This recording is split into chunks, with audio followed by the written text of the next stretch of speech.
Hoje nós vamos ver um tema muito importante que esse livro coloca, que é a busca da sabedoria.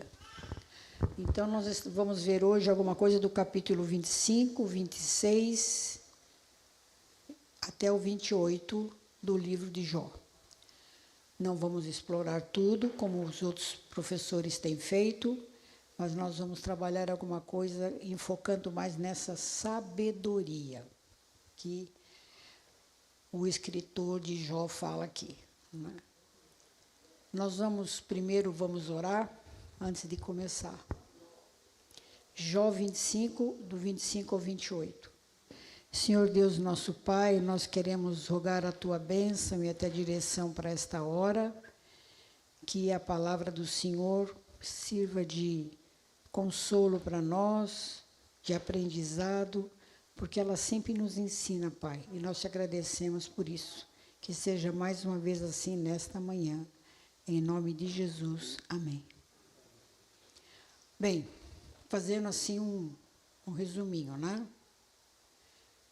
O livro de Jó não foi escrito por Jó. Alguém escreveu esse livro. E esse livro é tido como o mais antigo da Bíblia, porque ele remonta lá ao tempo dos patriarcas, talvez até antes de Abraão, não se sabe bem, mas é um livro antigo. E conta a história de um homem, né, chamado Jó.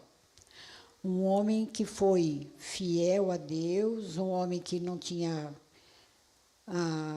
nada a condenar na sua vida, rico, com família, e que, de repente, Jó perdeu tudo, e, além de perder tudo que tinha, 10 filhos, e perder os bens, Jó também perdeu a saúde. Ele ficou doente, chagas no corpo dele, feridas.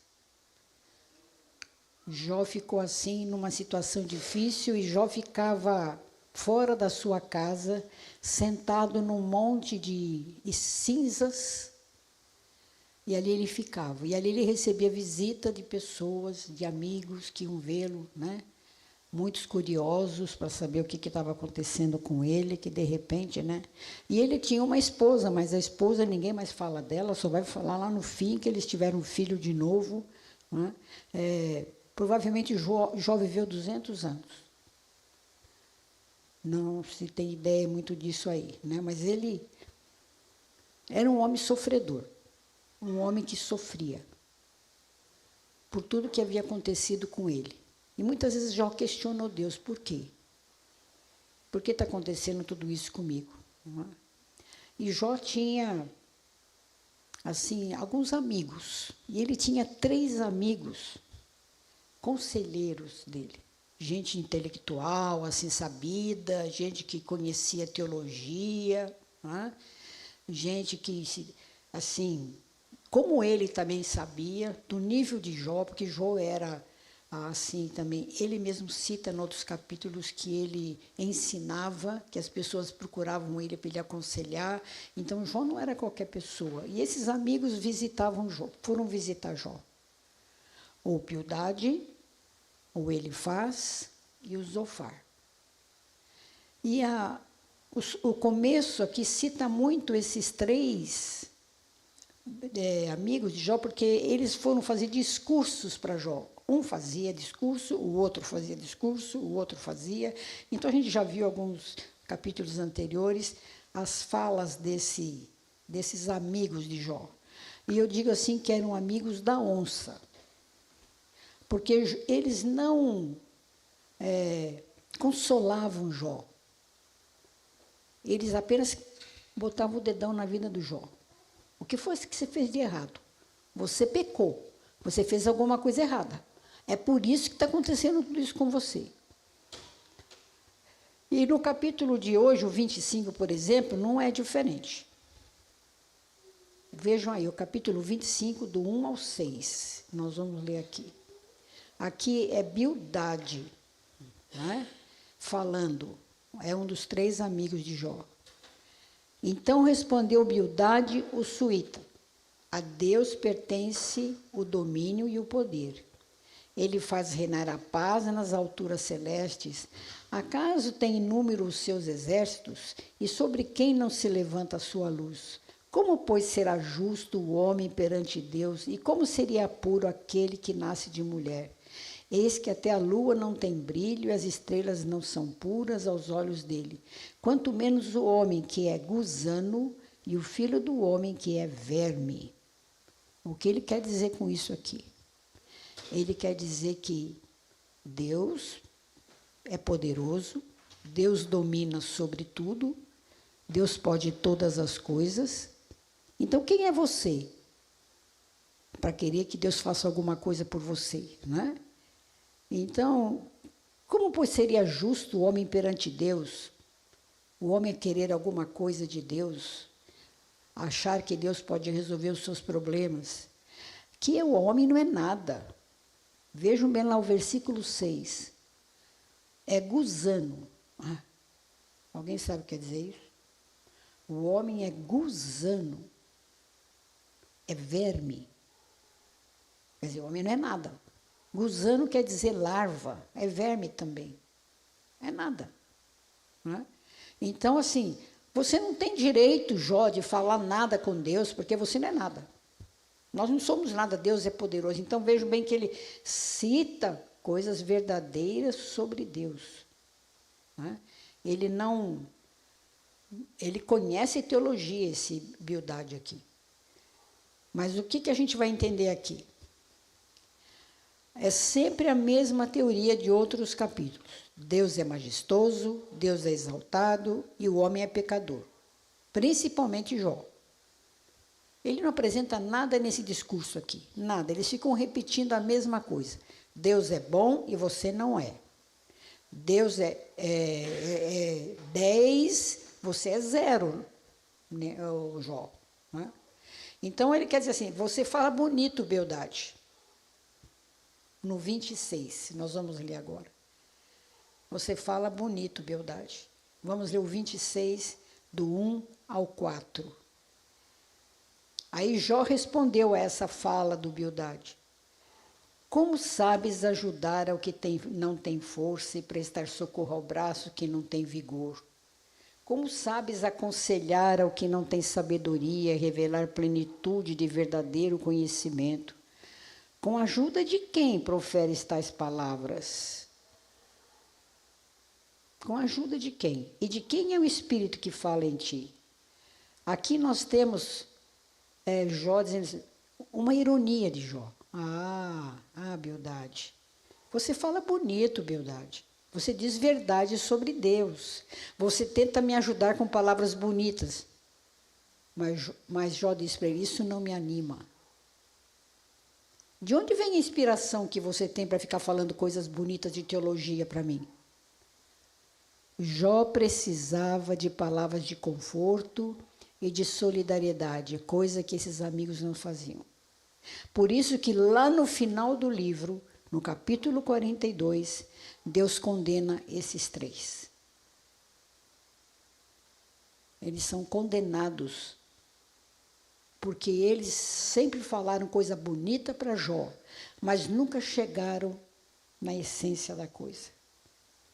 No capítulo 27, do versículo 1 ao 6, Jó continua falando com os seus amigos, com esse amigo, principalmente com esse, mas ele dá um recadinho para os outros também. Nós vamos ler do 1 ao 6. Prosseguindo Jó em seu discurso, disse: tão certo como vive Deus, que me tirou o direito, e o Todo-Poderoso que amargurou a minha alma, enquanto em mim estiver a minha vida e o sopro de Deus nos meus narizes, nunca os meus lábios falarão injustiça, nem a minha língua pronunciará engano. Longe de mim que eu vos dê razão, até que eu expire, nunca afastarei de mim a minha integridade. À minha justiça me apegarei e não a largarei. Não me reprova a minha consciência por qualquer dia da minha vida. Vejam que resposta que ele dá. Tão certo como vive Deus, que me tirou o direito. Eu sei que Deus está fazendo isso comigo. E o Todo-Poderoso que amargurou a minha alma. Se eu estou triste, sofrendo, Deus está por trás disso. Enquanto em mim estiver a minha vida e o sopro de Deus nos meus narizes, nunca os meus lábios falarão injustiça. Nunca. Ou ele faz, Bildade e Zofar, eu não sou qualquer um. Eu não sou qualquer um. Ele reafirma aqui que ele é íntegro, honrado, reto, temente a Deus e alguém que se afasta do mal. Como está lá no começo, no primeiro capítulo, palavras que Deus disse sobre ele. Ele era fiel a Deus. Então, ele faz, o que você está falando não me atinge. Porque eu conheço esse Deus. Eu conheço esse Deus. Eu sei que Ele me tirou o direito. Porque Ele é todo-poderoso. Jó afirmou sua inocência diante dos seus amigos, que sempre se achavam obcecados em demonstrar que ele era culpado por tudo que estava passando. Mas nós vemos um Jó infeliz. Nós vemos um Jó sofrendo. Um Jó que conhece o medo, que conhece o sofrimento. Esse é o Jó. No capítulo 31, 30, ele vai chorar. Ele vai dizer isso mesmo. Eu sei que eu estou sofrendo. E estava mesmo. Nós não podemos imaginar o sofrimento deste homem, que perde 10 filhos. Que perde todos, não é nem a parte financeira, o que ele tinha. Ele disse que ele tinha muita coisa, muito gado, ele tinha uma fazenda enorme, ele era um homem rico. Não é isso. É que ele quer entender por que Deus tirou tudo isso dele. Deus está provando a vida do Jó. Com a leitura desse livro, muitas vezes é incompreensível as palavras que fala aqui, né? É incompreensível aos nossos olhos. E nós entendemos que Jó sofreu, não porque era um dos piores homens, mas porque ele era um dos melhores e que sua aprovação veio para glorificar a Deus. Essa frase não é minha, mas é verdadeira. Vamos repetir.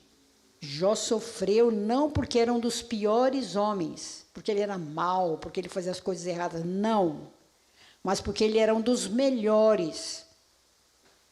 E que sua provação, o que ele sofreu, veio para glorificar a Deus. Aqui nós temos uma primeira lição que sempre as lições vão enfocar. Cada um que vai dar aula aqui sobre Jó vai falar isso. O sofrimento do Jó veio para glorificar a Deus. E o nosso sofrimento, muitas vezes, o que a gente passa, vem para glorificar a Deus.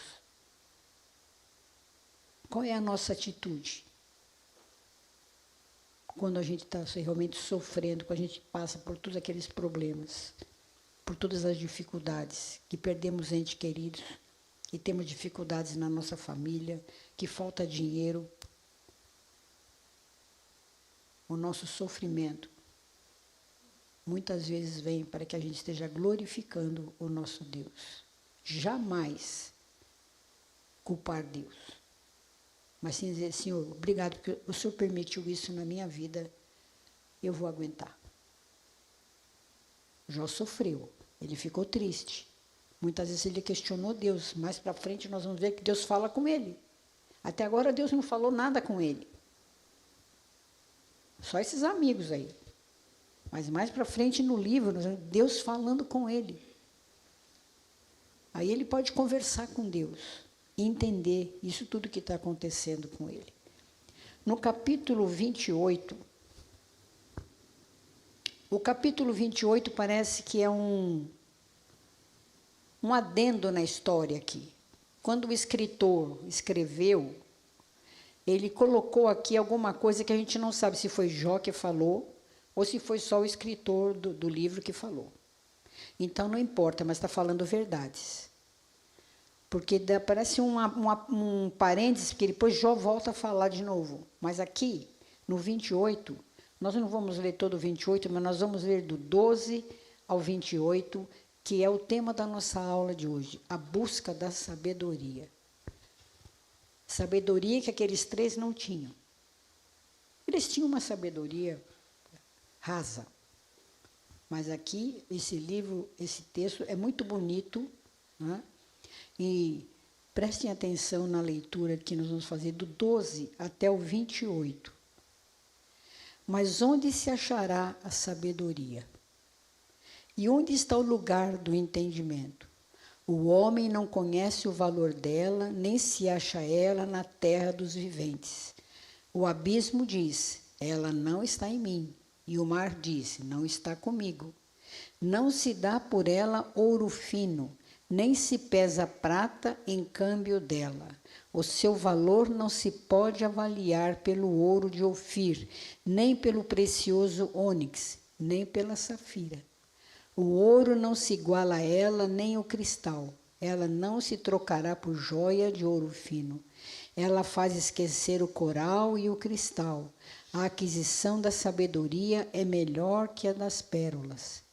Não se lhe igualará o topázio da Etiópia, nem se pode avaliar por ouro puro. De onde, pois, vem a sabedoria e onde está o lugar do entendimento? Está encoberta aos olhos de todo vivente e oculta às aves do céu. O abismo e a morte dizem, ouvimos com os nossos ouvidos a sua fama. Deus lhe entende o caminho e ele é quem sabe o seu lugar. Porque ele perscruta até as extremidades da terra, vê tudo o que há debaixo dos céus. Quando regulou o peso do vento e fixou a medida das águas, quando determinou leis para a chuva e caminho para o relâmpago dos trovões, então viu ele a sabedoria e a manifestou. Estabeleceu e também a esquadrinhou. E disse ao homem, eis que o temor do Senhor é a sabedoria, e aparta-se do mal, e apartar-se do mal é o entendimento. Texto profundo, gente. A verdadeira sabedoria é dom de quem? De Deus. Vamos entender isso. A sabedoria de Deus não é obtida por conhecimento natural ou teórico. O que Deus não revela, nós não temos que saber. Agora, vejo que não pode ser comprada por preço algum, por nada. Nada compra a sabedoria de Deus, nada. E aqui vai citar ouro de Ofir. Ofir era um lugar que tinha o melhor ouro. O melhor garimpo era em Ofir. Era um ouro precioso, assim, um ouro de excelente qualidade. Nem sabia que tinha ouro menos ou mais qualidade, né? Mas o ouro de Ofir era o ouro mais precioso que tinha. Nem pelo precioso ônix, uma pedra, e nem da safira. Então ele vai citar coisas assim, riquezas da natureza: ouro, pedra preciosa, cristal. Vejam, nenhuma joia equipara a soberania de Deus, a sabedoria de Deus. Nem o topázio da Etiópia, que eu não tenho a mínima ideia que a Etiópia tem alguma pedra preciosa que vale muito, né? Está lá. Tá aqui está escrito, naquele tempo era assim. Nem se pode avaliar por nenhum ouro puro. Repete o ouro várias vezes, várias vezes. De onde, pois, vem a sabedoria?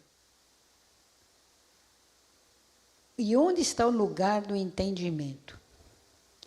A sabedoria divina necessária para explicar o sofrimento de Jó. Por isso que está aqui. E era inacessível a ele. Jó não entendia isso, e nem nós entendemos. Somente Deus sabia a respeito das suas aflições, porque ele sabe todas as coisas. Ele vai dizer isso no 24.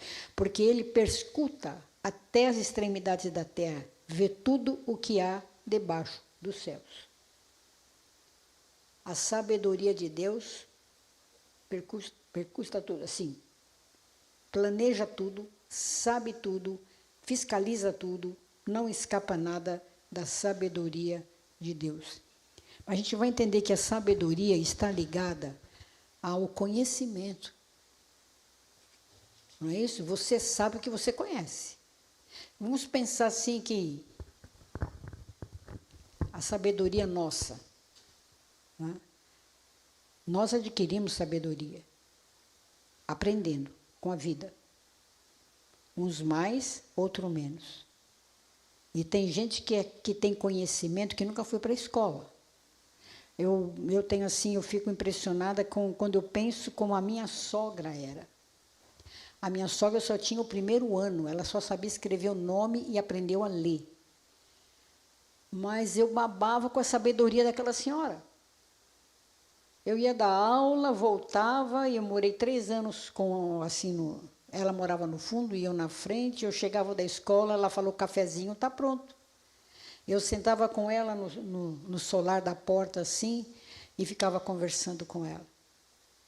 Crente, conhecia tudo da Bíblia. E era sábia. Aí não é diploma. É claro que isso é importante. Nós agradecemos a Deus a vida dos sábios. De um Einstein. Vocês podem me citar outro nome aí, da ciência. Na área da medicina, por exemplo. Entendeu? Ou aquele casal que trabalhou muito para descobrir, por exemplo, Pasteur, a Madame Curie com o marido dela, que trabalharam muito na ciência para que a gente pudesse ter vacina, para que a gente pudesse ter remédio. Vocês já pensaram quem foi que descobriu a penicilina? Se você não tivesse a penicilina? Porque da penicilina vieram outros antibióticos. Quanta gente morreu porque não tinha? Então, a ciência é importante. E isso graças à sabedoria humana. Conhecimento que os homens buscam, que as mulheres buscam para aprender. Mas essa sabedoria é dada por quem? Por Deus. Deus permite, nos deu inteligência para ter conhecimento.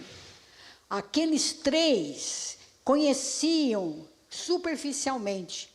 Eles conheciam a sabedoria, eles falavam em teologia, vários outros capítulos aqui, eles citavam nada de errado no que eles falavam. Mas eles não tinham conhecimento profundo realmente do que era esse conhecimento que Deus tinha do coração humano, como Deus conhece, porque Ele é o dono da sabedoria. O início e o fim da sabedoria estão no final do versículo 28. Estão no versículo 28. Eis que o temor do Senhor é a sabedoria. Alguém já falou isso parecido em outro lugar? Quem foi? Quem lembra? Na Bíblia. Salomão. Salomão foi craque em falar de sabedoria. Por quê? Porque Salomão pediu sabedoria. Não foi isso? Ele não pediu nada. Ó Deus, me dá sabedoria para dirigir esse povo. A sabedoria que Salomão pediu fez dele um homem sábio. Tudo bem que ele pisou na bola várias vezes, né? Ele não andou na linha certinho, mas ele era sábio. E ele escreveu isso várias vezes em Provérbios. Vamos ver? Provérbios 1:7. Eu pedi lá para os meninos fazerem. Provérbios 1:7. Esse é o clássico, né? O temor do Senhor. Vamos ler todos juntos? O temor do Senhor é o princípio do saber, mas os loucos desprezam a sabedoria e o ensino. O princípio da sabedoria é o temor. Ai, meu, o que é esse temor, né? Agora vamos ver o 8, de 4 a 9. A vós outros, ó homens, vamos ler juntos. A vós outros, ó homens, clamo, e a minha voz se dirige aos filhos dos homens. Entendei, ó simples, a prudência, e vós, nécios, entendei a sabedoria. Ouvi, pois falarei com coisas excelentes. Os meus lábios proferirão coisas retas, porque a minha boca proclamará a verdade. Os meus lábios abominam a impiedade. São justas todas as palavras da minha boca. Não há nelas nenhuma coisa torta, nem perversa. Todas são retas para quem as entende, e justas para os que acham o conhecimento. É uma declaração. Será que cada um de nós pode fazer a mesma declaração? De que está vivendo nessa retidão? Isso é o temor do Senhor. É viver para agradar a Ele. Não é medo dEle. É viver para agradar a Ele. O temor do Senhor é viver para agradar a Ele. Ainda tem mais, o 9 e 10. Ainda em Provérbios. O capítulo 9, versículo 10. Está repetindo, o temor do Senhor é o princípio da sabedoria, e o conhecimento do santo é prudência. Quem é que pode ter o temor do Senhor? O santo. Quem é o santo? É o separado dele, é aquele que é dele, é aquele que conhece, sabe quem é Deus. Mas o Salmo 111 também fala coisa parecida. Tem outros, mas nós vamos citar ele. De novo, o salmista. O temor do Senhor é o princípio da sabedoria. Revelam prudência a todos os que o praticam. O seu louvor permanece para sempre. Então, o temor do Senhor é o princípio da sabedoria. Nós podemos ter essa sabedoria? Sim. Não como Deus. Mas eles agem na nossa vida. A gente fala muito dos atributos de Deus. Atributos incomunicáveis. Só dele. Ele é soberano, ele é Senhor absoluto, ele é infinito. Eu nunca vou ser isso. Mas há os que nós podemos, os comunicáveis, que nós podemos aplicar na nossa vida, como misericórdia. Deus é misericordioso, nós podemos ser também amor, bondade. Então, nós podemos ter esses comunicáveis que são de Deus, mas que fazem parte da minha vida. E sabedoria está no grupo. Deus é sábio. Ele conhece todas as coisas. Infinitamente sábio. Desde sempre. Ele é sábio. Mas ele nos ensina que nós podemos ter essa sabedoria. Então, mas a verdadeira sabedoria, então a gente só encontra em Deus. Se eu não estiver com Deus, eu não tenho essa verdadeira sabedoria na minha vida. Quando entendemos a grandeza de Deus, então o reverenciamos e o adoramos. E assim, só assim, o temor dele será o princípio da nossa sabedoria. Então, o que é temer a Deus? O que é temer a Deus? Podem falar. O que é temer a Deus? O que vem na sua cabeça quando você pensa em temer a Deus? Reverência, obediência, adoração, e por aí vai. Louvar só Ele. Então, assim, é uma coisa que, esse temer a Deus é isso. Então, isso diz que eu sou sábia. Eu não preciso ter diploma debaixo do braço. Eu preciso entender isso. Que Deus é soberano na sua sabedoria e Ele permite que eu busque essa sabedoria até onde Ele quer. Deus revelou todas as coisas a nós? Não. Nós sabemos como foi que Ele criou os céus? Não, sabemos que Ele criou. Nós sabemos tudo que Ele fez. Nós olhamos para o espaço, nós olhamos para esse sol, que, aliás, depois de uma semana ele está brilhando, parabéns para o sol que ele apareceu hoje. Depois de uma semana, vai esquentar um pouquinho. Então, nós estamos, isso tudo é visível. Mas como Deus fez isso? Por que fez isso? Nos planos dele. Tudo que ele planejou. Então, é muito claro, não pode ser comparada com ouro, porque o valor dessa sabedoria é maior que qualquer ouro do mundo, pode juntar tudo. O temor do Senhor na nossa vida indica que estamos admirados diante do ser divino e não ousamos poluir o seu caminho. O nosso caminho não pode ser poluído. Porque se eu tenho o temor de Deus na minha vida, se eu sou sábio o suficiente, o meu caminho vai ser bonito. Eu vou andar em retidão de vida. Eu vou andar pensando assim, esse Senhor sábio me ensinou que eu tenho que andar assim. E eu não posso me desviar. Agora, o mundo está cheio de sabedoria, né? Pode o ser humano adorar a Deus de maneira desinteressada? A troco do quê? Eu vou adorar a Deus, eu vou ter esse temor porque eu tenho interesses? Não, jamais. Eu não tenho interesse nenhum. O único interesse que eu tenho é que Ele cuida de mim e que Ele me garantiu lá na frente a vida eterna. Então, vejam bem, a sabedoria é fundamentada no conhecimento de Deus. Quanto eu conheço de Deus? Sabedoria está ligada com conhecimento. Eu sou sábio porque eu conheço. Quanto eu conheço de Deus na minha vida para dizer que eu sou sábia? Quanto eu conheço dele? Então, o conhecimento é a raiz da sabedoria. Um atributo de Deus é o conhecimento. Ele conhece todas as coisas e tudo ele fez sabiamente. Então, o conhecimento eu preciso conhecer. E como é que eu conheço Deus? Além de olhar para o espaço e achar que foi Ele que fez todas as coisas. Olhando para cada um de vocês.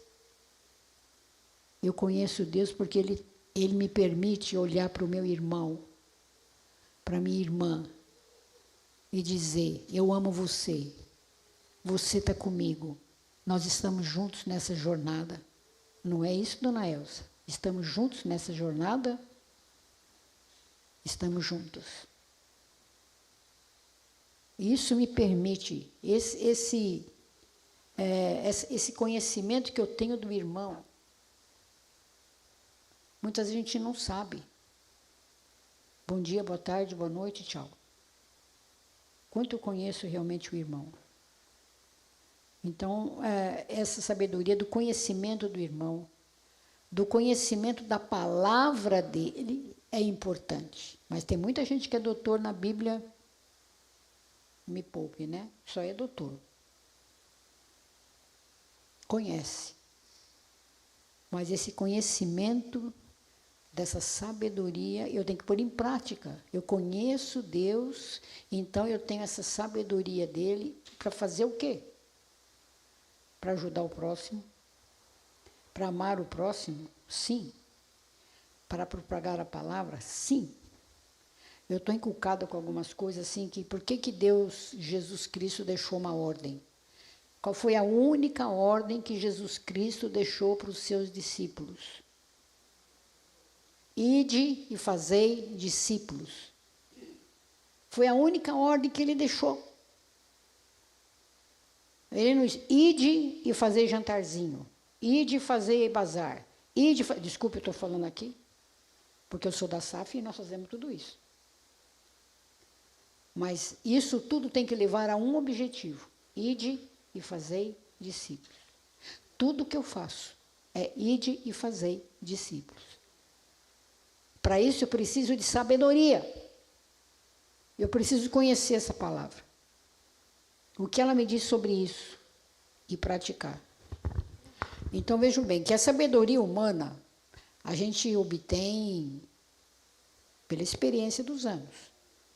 Quanto mais velho nós vamos ficando, mais sabedoria a gente vai tendo. né? Mas Deus não é assim. A sabedoria de Deus é infinita. A sabedoria de Deus é eterna. Ele não precisa do conselho de ninguém. De ninguém. Nós não sabemos os propósitos de Deus, mas temos que confiar nele e obedecer. Então, temor do Senhor é obediência. É entender o que Ele quer para a minha vida. Agora tem um ponto importante quanto à sabedoria de Deus. A sabedoria divina é revelada em Cristo Jesus.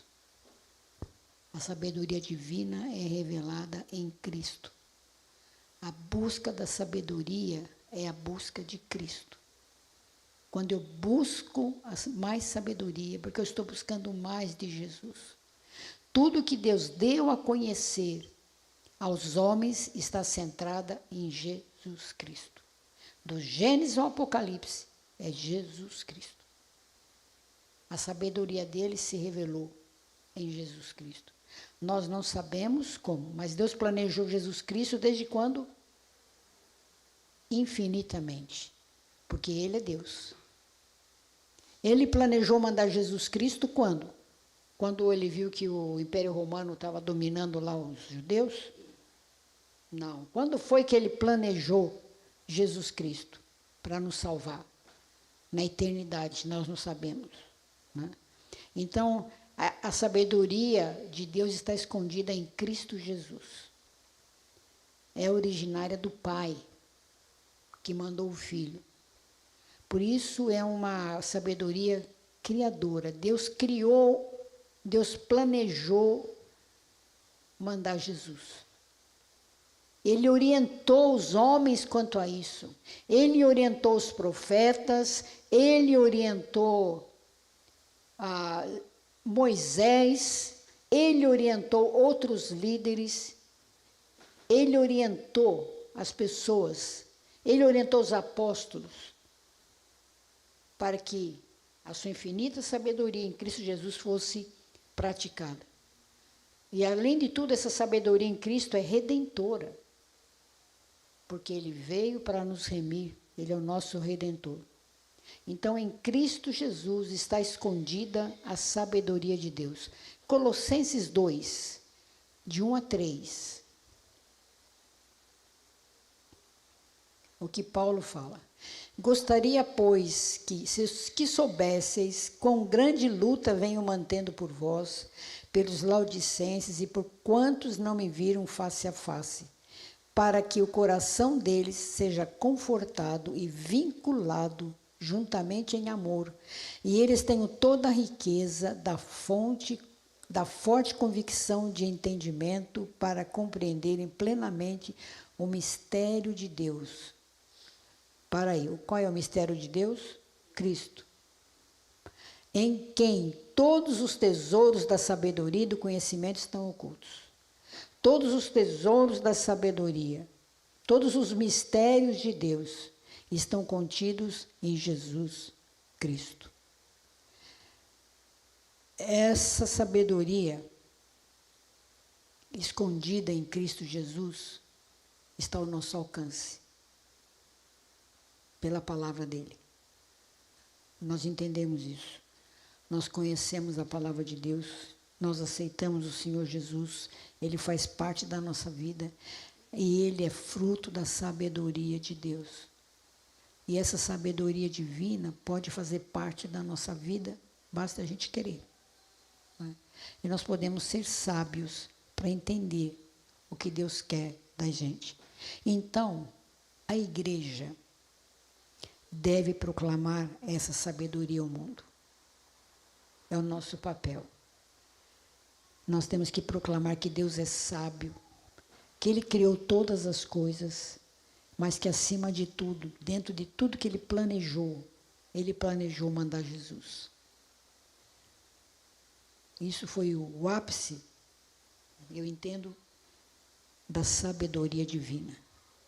A igreja é o veículo que Deus destinou para a propagação da sua sabedoria. E toda a história que foi traçada do passado até agora, toda a história, todo o povo de Deus que foi ator no passado, e nós que somos atores do presente, nós temos que proclamar essa sabedoria de Deus que está em Cristo Jesus. Efésios 3, de 8 a 3. Efésios 3, de 8 a 13. A mim, o menor de todos os santos, me foi dada esta graça de pregar aos gentios o evangelho das insondáveis riquezas de Cristo. Preste atenção, insondáveis, coisa que eu não sei.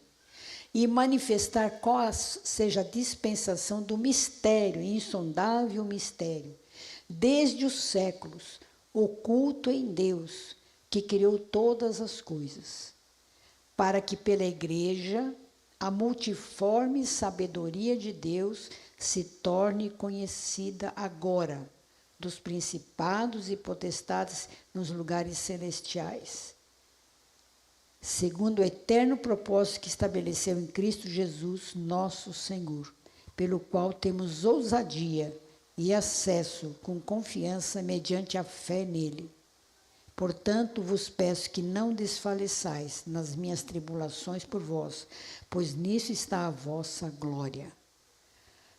A igreja tem que proclamar a multiforme sabedoria de Deus. Multiforme é uma sabedoria colorida, uma sabedoria bonita, uma sabedoria que tem vários caminhos. Eu tenho que proclamar isso, porque eu sou a igreja. A igreja tem que proclamar essa sabedoria. Um dia nós havemos de presenciar a manifestação da glória do Senhor na vida da igreja. Nós sabemos disso.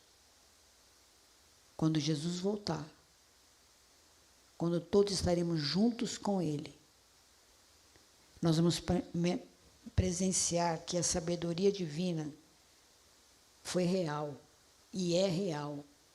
Não é alguma coisa utópica que vai, não sei se vai acontecer ou não, vai acontecer. E tudo foi escrito desde a eternidade. E tudo se cumprirá de acordo com a infinita sabedoria de Deus. E essa sabedoria infinita se manifesta a nós, a Igreja de Cristo. Ela se manifesta a nós. A sabedoria de Deus, porque Ele, por amor, por misericórdia, por perdão, por reconciliação, por libertação, por salvação. Essa sabedoria divina se manifesta. Meus queridos, os amigos de Jó não entendiam isso.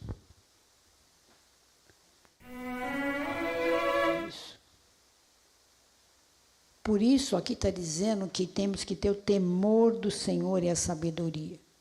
Fala, vai lá a noite inteira cantando. Não é o que está aqui rodando em São Paulo, não, é lá, outro lugar. Aqui nem sei se tem gospel no meio, vai ver que tem. Então, assim, você fica pensando assim, o que está acontecendo? Que sabedoria é essa das coisas de Deus? Que sabedoria é essa? Porque a sabedoria me leva a ter uma vida bonita, uma vida reta.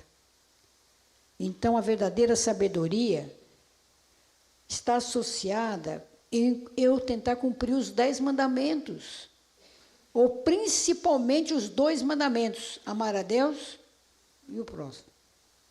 A verdadeira sabedoria faz com que o ser humano não confie em si mesmo. Não, a verdadeira sabedoria me faz confiar em Deus. Senhor, a minha vida está nas tuas mãos. O Senhor é sábio. A minha sabedoria é tão limitada, Pai. A minha sabedoria me ensina a ler a palavra, a orar, a confiar. É isso. Agora, a sua sabedoria vai muito além disso. Qual é o plano, Senhor? O Senhor sabe. E se Ele não quer te contar, Ele não vai contar. Se Ele quiser, Ele conta, né? Então, a verdadeira sabedoria é vida. E vida em abundância em Cristo Jesus. Peça a Deus sabedoria. Peça. Senhor, eu preciso entender, eu quero ser sábio e sábia para entender aquilo que o Senhor tem preparado para mim. Porque a sabedoria que nós possuímos por natureza e por nossos méritos não basta para que vivamos uma vida agradável a Deus.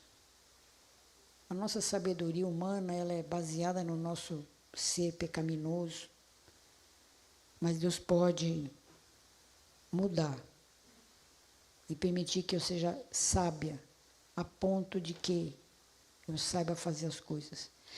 E aí uma coisa que a sabedoria de Deus em mim me ensina é o que eu vou falar. Eu tenho um perigo que eu sou muito franca e quando vi já falei. Aí não é assim. Mas a gente tem que pensar, será que é assim mesmo? Então, o cuidado, a minha sabedoria tem que ser cuidado com o que eu vou falar. Cuidado como eu vou conduzir a minha vida no meio dos irmãos, no meio da minha família. Que sabedoria que eu tenho para entender os problemas da minha casa. Aonde vai essa minha sabedoria? Nós temos que pedir a Deus por ela. O Espírito Santo é quem vai nos capacitar a buscarmos a viver no temor da sabedoria de Deus. Eu queria que o Rafael colocasse de novo Jó 28, o último versículo. Jó 28, 28. E disse ao homem, Deus disse, ele está falando de Deus. E Deus disse, eis que o temor do Senhor é a sabedoria. E aparta-se do mal é o entendimento. Vamos ler todos juntos? E disse ao homem, eis que o temor do Senhor é a sabedoria. E o apartar-se do mal é o entendimento. Vamos ficar com esse texto, que o temor do Senhor, a gente sabe. Mas o apartar-se do mal é o entendimento, é o conhecimento. Eu tenho o temor do Senhor, então eu vou me afastar de fazer as coisas erradas, porque eu quero andar de acordo com essa sabedoria que Ele me dá, a chance que Ele me dá de ser sábio. É isso que nós temos que entender. Nós temos ainda 5 minutos. Alguém quer falar alguma coisa? Está todo mundo tão quietinho. Tudo bem, já esquentou, já saiu o sol, então... o Sérgio está com frio, então... Aposto que a Denise também está com frio. Não, Denise? Alguém quer falar alguma coisa? Completar? Não? Todo mundo...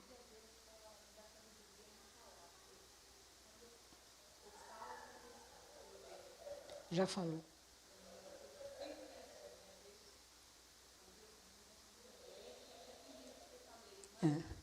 Que bom que você se arrepende, porque eu também me arrependo direto. Falo agora, né? E dali 5 minutos, por que eu falei? Não é? Então, a gente tem que pedir que Deus controle mesmo, né? Eu acho que Tiago foi muito claro quando disse que o pior de tudo é a nossa língua. Né? Sábio para falar, para agir, né? Não é fácil. Nós erramos o tempo todo. Sérgio, quer falar nada, Sérgio? E falar na emoção, você sempre fala coisa errada. É. Você tem que pôr a razão na frente. Né?